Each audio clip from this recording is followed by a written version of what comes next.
Is your child very restless, very irritable, and always crying? It could be a general tantrum that every kid once in a while has, or it could be their sensory issues kicking in. There's a simple solution.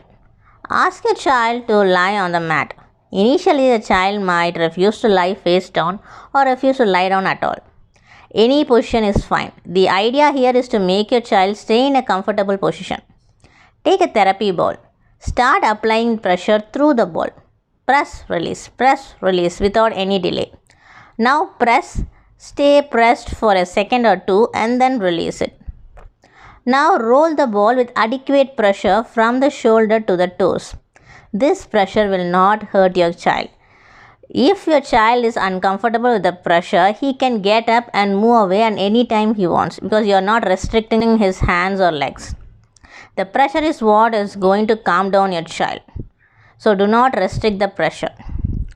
For this activity, your child has to lie on a little hard surface. If you're going to make a child lie on the floor itself, it is very good. Or try to have a rough mat, not a very soft foamy mat. Now ask the child to lie on the ball and rock the ball slowly. Gently increase the pressure. Make sure that your child's feet and knees are up in the air while you rock. The child might move or sway his body or head to satisfy his vestibular needs, and that is fine. Now rock the ball sidewise. You can allow the child to rock on his own too, in whatever speed he wishes. Make sure he doesn't topple and fall down. Other than that, any speed he chooses is fine. Joint compression is the mother of all calming down activities. Hold the child's leg a little above the ankle with one hand and the other hand under the feet. Now give a little push.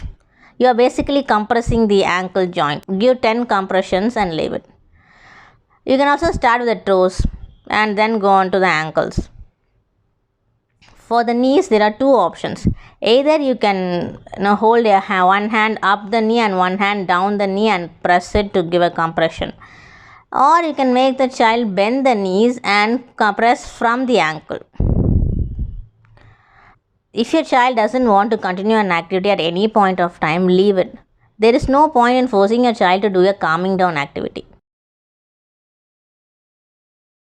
See, now for the hip, she is not allowing me to focus on the hip, and that is fine. It is not a complete sequence that you have to complete every stage of it. If a child is adamant, do it just 3 times at the ankle and leave it. Just start with the ankle joints. Then slowly you can increase the number of compressions and start with the toes or fingers.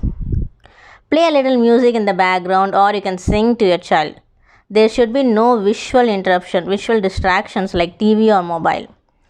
Then slowly you can increase the number of compressions or give more pressure. This is not a miracle cure. Do not expect your child to miraculously get calmed down within a day or two. Try this for 20 minutes every night before they go to sleep and every morning before they go to school. And within 2 or 3 weeks, you will see a considerable reduction in their restlessness and anger. If your child is very hypersensitive to touch, you can teach them to do these compressions on their own. Or you can give a squeezy ball for hand compression. When they press the ball, it will give the same compression that you give during the joint compression. Or you can use water balloons and ask them to stomp on the balloons or crush the balloons with their hands to get the joint compression. Once again, never force your child to do a calming down activity. It will become useless.